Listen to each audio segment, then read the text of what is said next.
মরিচ দে।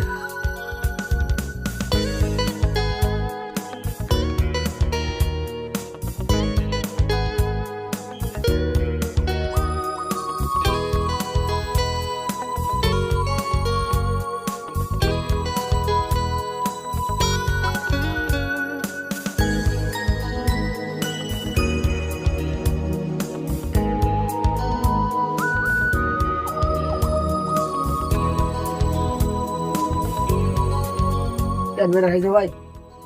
হ্যাঁ খাইছি, একটু খালি রাখছি, বাড়িতে যাই আবার খাবো। ওই দাঁত খুঁজে একটা কাঠি দে।